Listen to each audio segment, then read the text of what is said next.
mga bakla, so in this video nga is pupunta kami ng mall para tumingin ng ref. Pero dahil nadaanan namin tong Mendez at nakasale sila, tumingin-tingin na rin ako. And look at that, yung 799 na slippers is nabili ko lang ng 200 pesos. So bumili ako ng isa. Wala kasing kasya kila mama and biboy kasi ang lalaki ng paa nila. So syempre bago ka bumili, kailangan tumingin ka muna, pumili ka kung ano talaga yung pinakagusto mo. So ayun, ang daming magaganda dito sa SM. Pero of course, medyo pricey siya compared dun sa mga nabibilan na Williamson and like Alson, something like that. Tumingin din kami doon pero wala kasi silang stock na mga ganito na makikita mo ng actual, so kailangan pa daw orderin.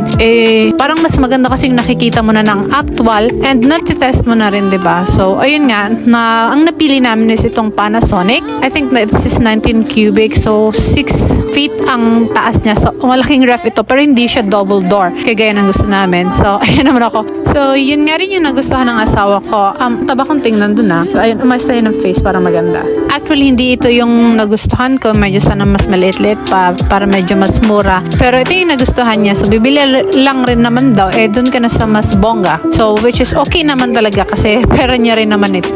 Touch screen siya. Dun sa harap. So pero yes, maganda talaga itong ref na nakuha namin. So as you can see, nag-explain si kuya. Diyan mo siya na mamax kung yung sa freezer may prime fresh and meron din siyang quick freeze. Ganyan. So yung sa prime fresh po, dun daw nilalagay yung mga karne na lulutuin mo na. So kahit isda, pwede mo siyang ilagay. Parang hindi siya mag-freeze talaga. Hindi siya magiging yellow. Parang lang siya. Normal lang yung temperature niya pero hindi siya nasisira. Kaya siya tinawag na prime fresh, which is very convenient and maganda din talaga. So after din napakita ni kuya yung mga loob niya, napacheck yung labas niya, is nagbayad na rin yung asawa ko. And for the delivery naman, meron silang third party na tinatawag na mover. So ito, sila yung nag-pick up sa SM and dineliver na lang sa amin. So bali kinontak na lang nila kami. Sabi daw, ang schedule is 7 to 9. So syempre nagantay kami kasi nga 'di ba magde-deliver. Pero hindi talaga nila dineliver kasi kung hindi nila na i-deliver to ng Sabado, kasi Sabado namin to kinuha, malamang may i-deliver na to by Monday. So ang ginawa ko, nag-chat ako sa page nila, sa Instagram nila, sa Facebook page nila. Kasi nagreklamo talaga ako kasi nga yun yung schedule na sinend nila. Tapos medyo mahal din yung bayad, 800 from SM to Daet lang ha,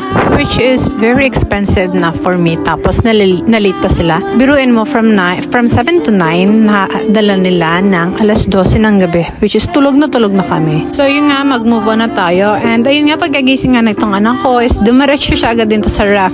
Hindi pa namin to inopen kasi kailangan daw magpahinga ng 8 hours. So itong umaga na to, dahil wala pa naman siyang laman, hindi siya nakasaksak. And hapon na namin siya nalagyan. So ayun na nga, nag-grocery lang kami na very light. And ito nga, may mga tirang Yakult and gatas pa si Ali. And then meron din akong mga gamot dito na nakalagay. Ayun, Sangkaterbayane. And then may mga Cook Crunch. And ito yung buko juice na pagkabukas ng asawa ko, ibinuhos niya lang. Super nagkikrave pa naman ako. Wala kaming nakain. And then ayan, mayroong fruits and vegetables. Then may fresh milks. And then ayan, konti mga pagkain lang naman to. Super very light lang talaga. And there's candies for Ali and mga mama niya. And ito naman yung prime fresh. Dito nga nilalagay yung mga isda para hindi siya mapafrozen. Para pag piprituhin mo, go na agad. Hindi mo na kailangan pang palambutin dahil nga frozen. And ito naman yung freezer. You just talagang literal na freezer lang siya. Walang laman. Oh, look at that. Dahil hindi pa kami nakakapag-grocery dahil wala pang pera. So, more on yellow lang. So, yun lang po for today's video. Thank you for watching.